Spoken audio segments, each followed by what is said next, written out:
मैं सुनील तिवारी अपनी पुस्तक सफर बुक का दूसरी कहानी राधा कृष्ण आप लोगों के समक्ष प्रस्तुत कर रहा हूं। कई वर्ष पहले कनकपुर गांव के मुखिया तेज प्रताप सिंह अपने शाही अंदाज के लिए पूरे गांव में प्रसिद्ध थे। अपनी जिम्मेदारी का सारा काम अपने प्रिय किसान सुखीलाल को सौंप दिए। पूरी मेहनत व समर्पण भाव से अपनी जिम्मेदारी निभाता। उसकी निष्ठा देख हर बार की तरह इस बार भी मुखिया अपने शाही महल में किसान को बुलवाने के लिए आदेश देते हुए तेज प्रताप सिंह,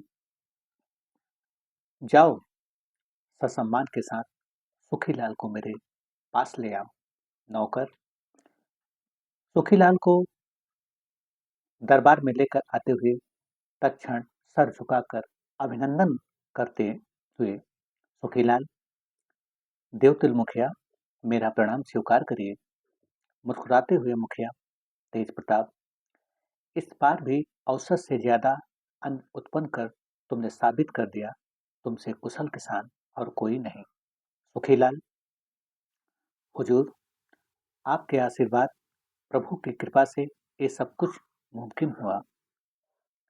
तत्पश्चात किसान को गले लगा अभिनंदन करते हुए मुखिया तेज प्रताप, चलिए इस बार का इनाम बाहर इंतजार कर रहा है।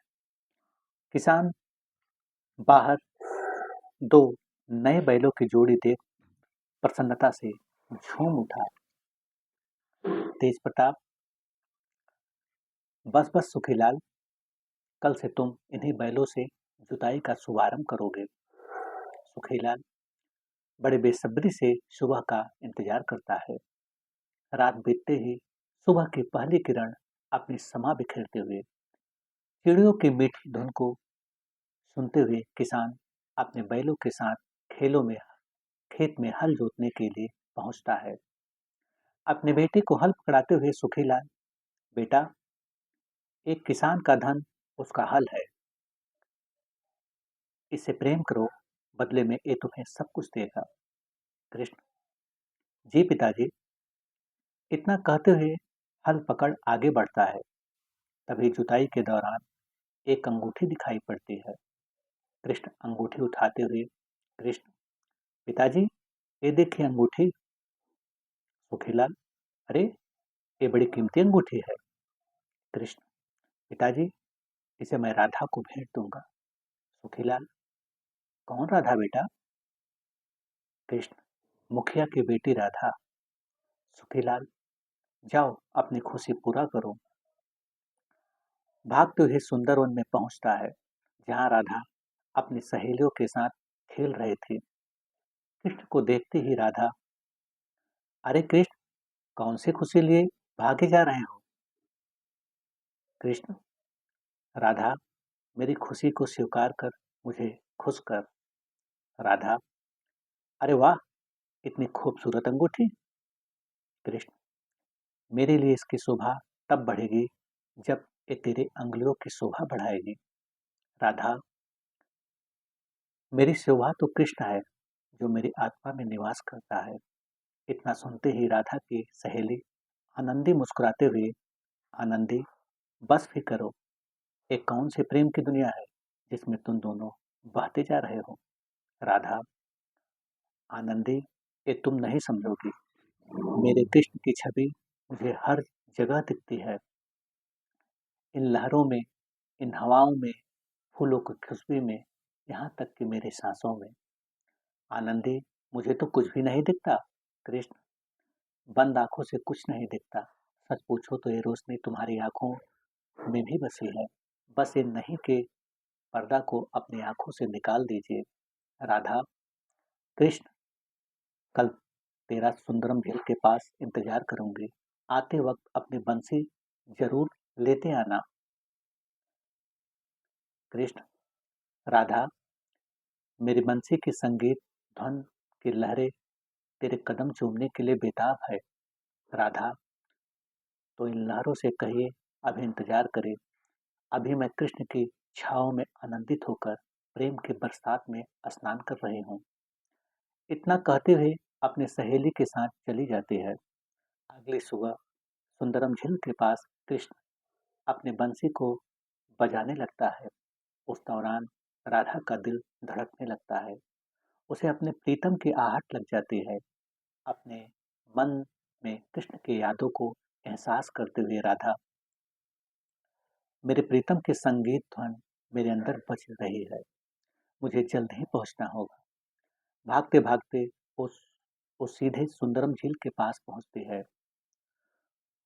उसके पसीने की बूंदें कृष्ण के चरणों पर टपकने लगता है। आंख खोलते ही कृष्ण, राधा जरा संभल कर, वरना पैरों के पैजाब टूट जाएगा। राधा, प्रीतम, बंसी बजाते रहिए। कृष्ण, तुम मुस्कुराती रहो, बंसी खुद न खुद बजती रहेगी। इतना कहते हुए बंसी बजाने लगते हैं। तभी घोड़ों के कदमों की टक टक की आवाज सुन राधा, लगता है पिताजी आ गए, अब मुझे घर चलना चाहिए। इतना कहते हुए राधा वहां से चली जाती है। इधर कृष्ण भी थोड़ी देर में अपने घर पहुंच जाता है। पिताजी देखते ही सुखीलाल, अरे बेटा, कब से इस थाली के पास बैठा तेरा इंतजार कर रहा हूँ। कृष्ण, पिताजी, कम से कम आप तो खा लिए होते। सुखीलाल, नहीं बेटा, तेरी माँ सितारों से देख रही होगी, सपनों में डांट पड़ेगी। सच पूछो तो तेरे साथ ही खाने में खाने का मजा है। कृष्ण, चलिए खाने का मजा लीजिए। साथ में खाना खा आराम करते हैं। अगली सुबह कृष्ण अपने बैलों के साथ खेतों में पहुंचता है। चिलचिलाती धूप में उसके होठ सूख रहे थे। इधर राधा छटपटाती हुई आनंदी के पास पहुंचती है। राधा, आनंदी, मेरे होठ सूख रहे हैं। जरूर मेरे प्रीतम को प्यास लगी होगी। आनंदी, तेरे सूखे होठ देखकर लगता है उसे जरूर प्यास लगी होगी।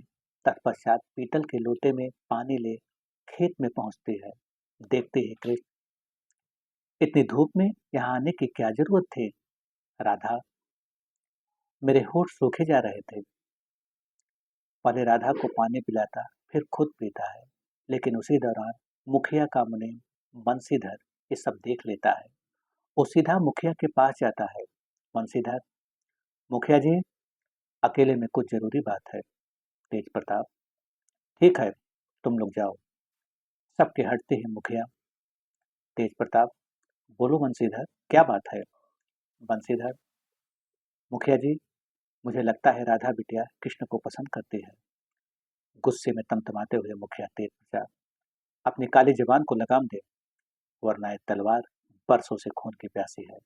बंसीधर, अगर मेरी जबान गलत हुआ तो आप नहीं, मैं खुद अपनी जुबान काट कर आपके कदमों में चढ़ा दूंगा।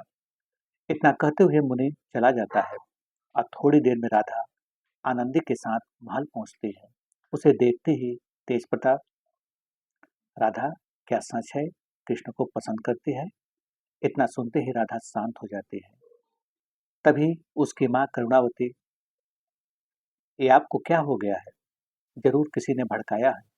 तेज प्रताप, करुणा, जिसका सवाल है जवाब उसी के देना दो। राधा, जवाब दो। राधा, पिताजी, वृक्ष क्यों लहराते हैं, मेघ क्यों बरसाते हैं, चिड़िया क्यों चहचहाती है। तेज प्रताप, ये मेरे सवाल का जवाब नहीं है।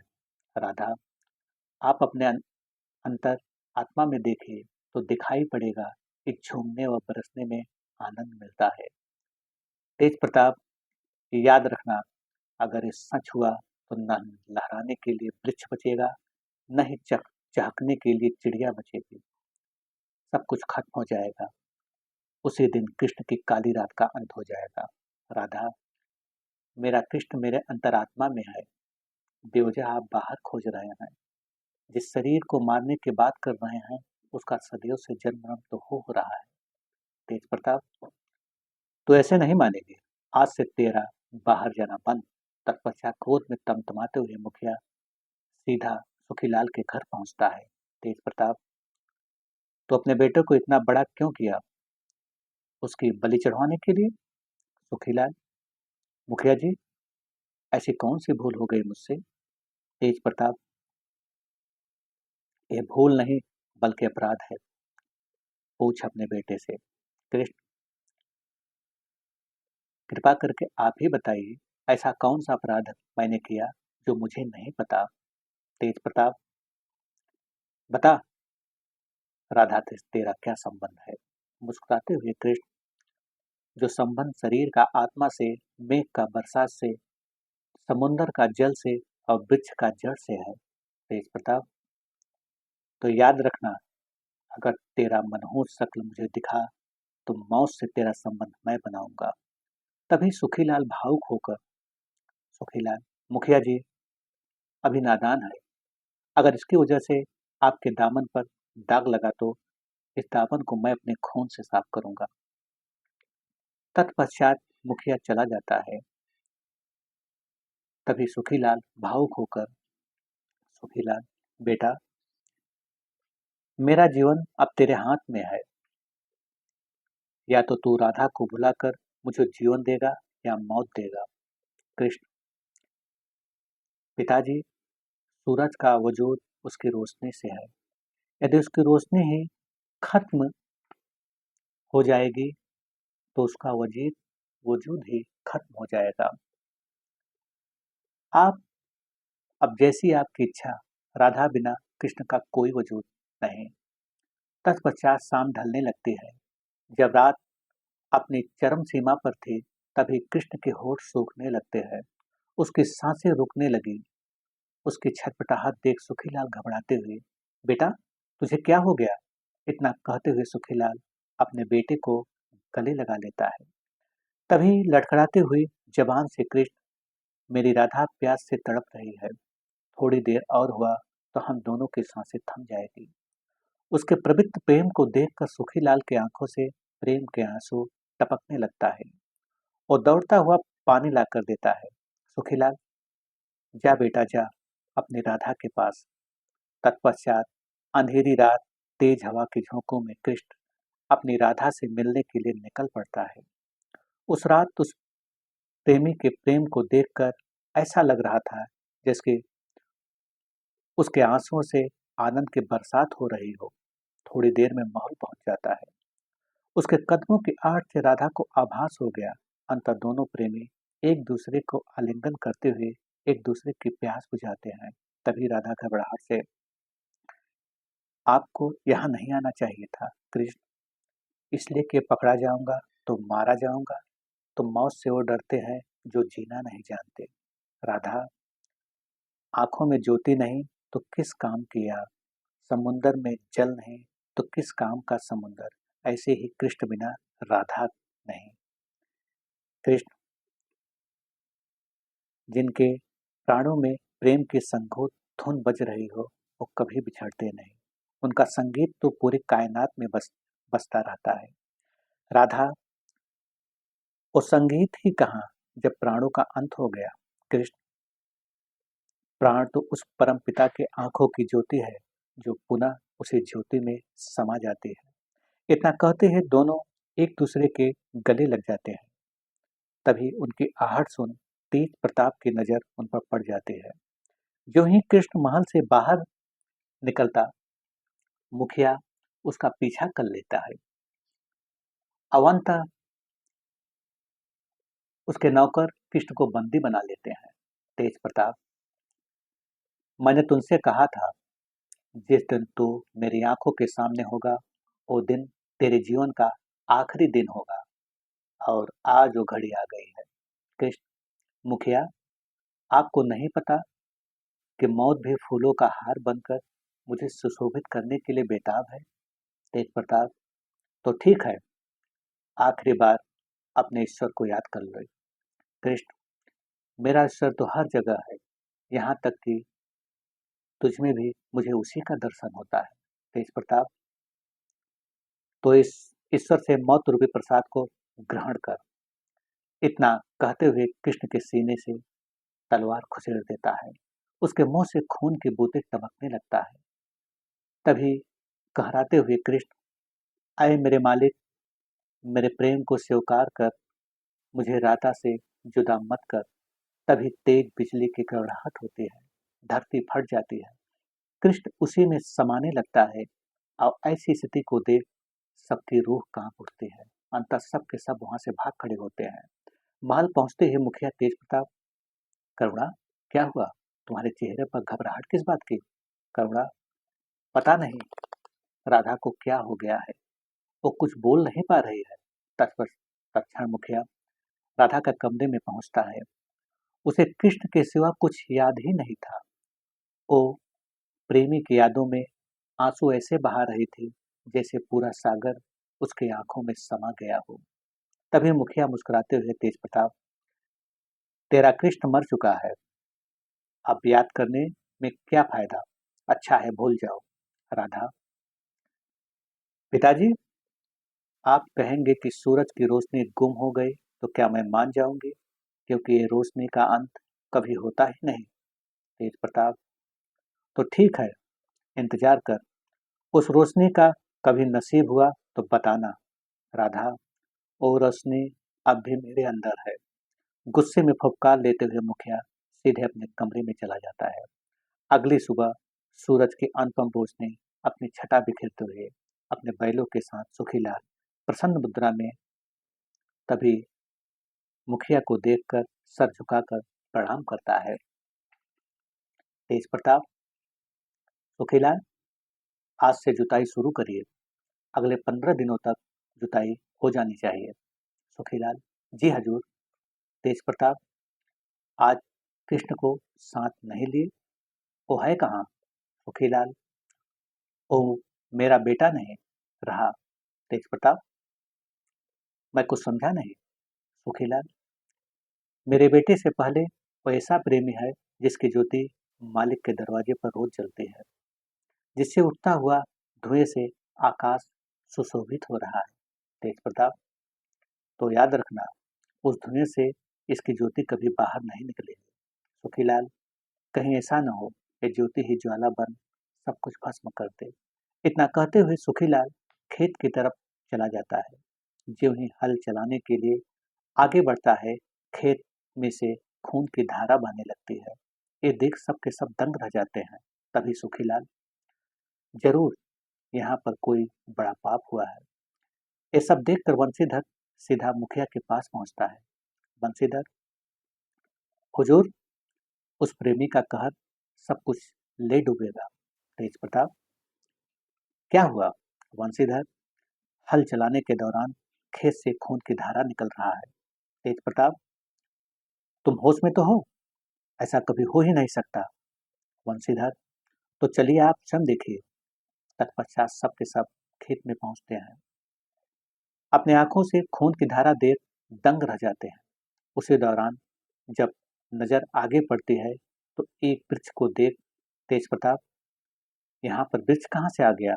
धीरे से वंशीधर, ये वही स्थान है जहाँ कृष्ण भूमि में समा गया था। तेज प्रताप, तो देर किस बात की, इस वृक्ष को अभी काट गिराओ। अंततः उसके आदमी जैसे ही वृक्ष पर कुल्हाड़ी से वार करते हैं, उसमें से खून की धारा निकलने लगती है। ये देख उन सब की हालत बिगड़ने लगती है। सुखीलाल,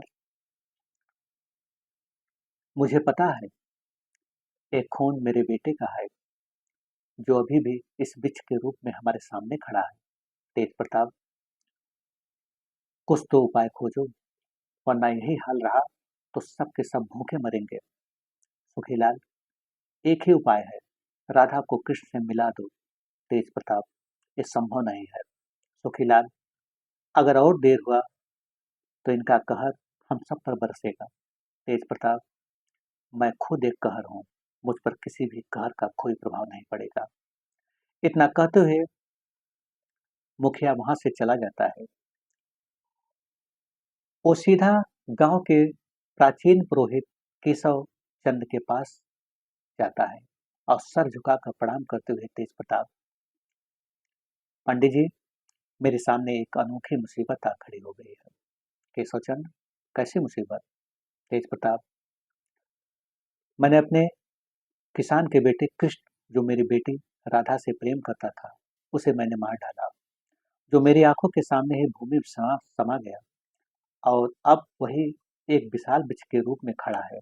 उस जब उस वृक्ष को कटवाना चाहा, तो उसमें से खून की धारा निकलने लगता है, और वही धारा हल चलाने के दौरान भी निकलता है। आखिर इस मुसीबत से आप ही निकाल सकते हैं कि स्वचंद प्रेम से ही आनंद का प्रादुर्भाव हुआ है। उसी आनंद का आपने अंत कर दिया, तो आप कैसे सुखी रह सकते हैं? जाइए उस प्रेमी के शरण में, वही तुम्हें इस दुख से निजात दिलाएगा। आखिरकार सर झुकाकर वहां से चला जाता है, और थोड़ी ही देर में अपने महल पहुंच जाता है। तब तक आनंदी भी वहां पहुंच जाती है। देखते ही कर्णावती, आनंदी, अब तू ही राधा को समझा, आखिर कब तक भूखी प्यासी तड़पती रहेगी? उसके पिता कभी एक नहीं होने देंगे, और मैं भी मजबूर हूँ। आनंदी, इस प्रेम के आगे उन्हें झुकना ही पड़ेगा। इतना कहते हुए सीधे राधा के पास जाती है। आनंदी, राधा, अब बस करो, आखिर कब तक भूखी प्यासी रहोगी? राधा, ये प्यास तो अब प्रीतम ही बुझाएगा। आनंदी, सपनों की दुनिया से बाहर निकल, कृष्ण अब इस दुनिया में नहीं रहा। राधा, कृष्ण मेरी आंखों की ज्योति है, मेरे प्राणों की अमृत धारा है। मुझे विश्वास है मेरा प्रीतम ही मेरा प्यास बुझाएगा। आनंदी, तेरे अंदर का कृष्ण ही बोल रहा है। मुझे विश्वास है तेरे प्रेम की ज्योति उस परमपिता के हृदय में जल रही है, जिसे कोई बुझा नहीं सकता। आनंदी अपने आंसुओं को नहीं रोक पा रही थी। आखिरकार इतना कहते हुए वहां से चली जाती है। रास्ते में को वृक्ष के सम्मान करते हुए सुन, आनंदी को जो ही इस बात का पता चलता है कि वृक्ष के रूप में उसका प्रेमी अब भी राधा का इंतजार कर रहा है, वो तुरंत अपनी सहेली के पास पहुंच सारा दास्तान बताती है। आनंदी, तेरे आंखों से टपकता हुआ प्रेम की बूंदे तेरे प्रेमी कृष्ण के हृदय पर पड़ रही है, जो आज भी तेरा इंतजार कर रहा है। राधा, मैं कुछ समझी नहीं। आनंदी, तेरा प्रेमी अब भी हम सबके बीच में है। राधा, तो देर किस बात की, चल एक झलक दिखा दे। आनंदी, अब वो दिन दूर नहीं, तेरा कृष्ण मिलन होगा, सारी दुनिया को पता चल जाएगा इस प्रेम का संरक्षक वो मालिक है। इस बात को सुन आनंद में भाव विभोर हो राधा अपनी सहेली के हाथों को पकड़ते हुए, राधा, आनंदी, तूने मुझे मेरे जीवन की सबसे बड़ी खुशी भेंट दे दी, जिसका मैं सदैव ऋणी रहूंगी। आनंदी, तुझे नहीं पता, राधा, इस प्रेम की छाव में रहकर मेरा भी जीवन फूलों की तरह महक उठा। ऋणी तो मैं इस प्रेम की हूँ। मुस्कुराते हुए एक दूसरे के गले लग जाते हैं। राधा, चलिए मुझे वहां ले चलिए जहाँ मेरा प्रीतम मेरा इंतजार कर रहा है। आनंदी, अभी जाना ठीक नहीं है, तेरा पिता वहां तुझे नहीं जाने देगा। राधा, तब तू ही कोई उपाय बता जिससे मेरे प्रीतम का झलक मिल जाए। आनंदी, ठीक है, मैं कल उस स्थान पर जाऊंगी जहाँ तेरा प्रीतम है, तेरे लिए कोई न कोई भेंट जरूर लाऊंगी। राधा, जा आनंदी, जल्दी कर, मेरी आंखें तरस रही है। आनंदी, तो इन आंखों से कहिए अभी वो इंतजार करे।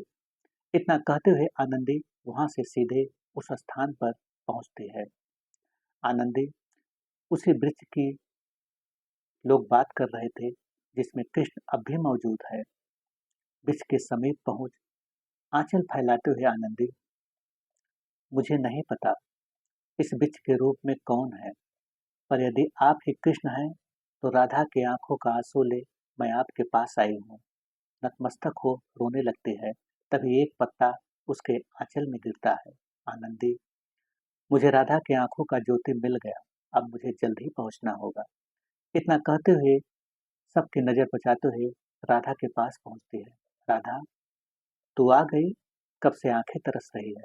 आनंदी, मेरे आंचल में तेरे लिए यही पत्ता गिरा, न जाने इसमें कैसा संदेश है। उस पत्ते को राधा अपने हृदय से लगाकर आलिंगन करने लगती है। तभी आंसू की एक बूंद उस पर टपकता है, उसे पुनः लपेटकर आनंदी को देते हैं। राधा, मेरे प्रीतम से कहना, ये आंसू उनके दुखों को दूर करने के लिए तब तक बहते रहेंगे जब तक मैं उनके रोम रोम में समा न जाऊं। जाओ, मेरा मुस्कान उन्हें दे दो। आनंदी उस पत्ते को ले सीधे उस पीपल के वृक्ष के पास पहुंचती है और खोलते हुए आनंदी, कृष्ण, मेरी राधा का मुस्कान इस आसियों में छिपा है जो आपके लिए समर्पित है, इसे स्वीकार करिए। तभी वृक्ष के पत्ते से आंसू की एक बूंद उस पत्ते पर टपकती है। आनंदी उस पत्ते को संभाल कर राधा के पास ले आती है। ये देख राधा, आनंदी, मुझे मेरे प्रीतम के दर्शन हो गए। अब देखना, पिताजी को खुद मुझे मेरे कृष्ण के पास लेकर जाना ही होगा। ये सब कुछ कर्णावती भी चुपके से देख रही थी। अनुपम प्रेम को देख अपने आंसू नहीं रोक पा रही थी। तभी राधा माँ को देख, राधा, अरे माँ, तेरे आंखों में से आंसू शोभा नहीं देते। कर्णावती, मुझे माफ करना बेटी, मैं तेरे दुखों को दूर करने में असमर्थ हूँ। राधा, अरे माँ, मुझसे माफी मांग कर मुझे शर्मिंदा मत कर। करुणावती, आखिर तेरे पिता को कैसे समझाऊं? मैं समझाते समझाते हार चुकी हूँ। राधा, माँ, आपका आशीर्वाद मिल गया। अब तो केवल पिताजी के आशीर्वाद की जरूरत है। उनका आशीर्वाद लिए बिना मैं कैसे जा सकती हूँ? तभी घोड़ों की टप टप की आवाज सुन कर्णावती, लगता है तेरे पिताजी आ गए। इतना कहो सीधे मुखिया के पास पहुंचती है। कर्णावती, अब भी वक्त है। राधा आपके आशीर्वाद के लिए तरस रही है। तेज प्रताप, मेरे पास आशीर्वाद देने के लिए आशीर्वाद होना भी जरूरी है। जाओ, मुझे अकेला छोड़ दो। मुखिया को मायूस देख कर्णावती कहते हुए, कर्णावती, क्या हुआ? आपके चेहरे पर उदासी? तेज प्रताप, राधा के सर से प्रेम का भूत उतर आया नहीं। करुणा, उसके रोम रोम में कृष्ण समाया हुआ है जो आप देख नहीं पा रहे हैं। तेज प्रताप, मुझे इतना पता है कि इसका भी हाल कृष्ण की तरह होगा।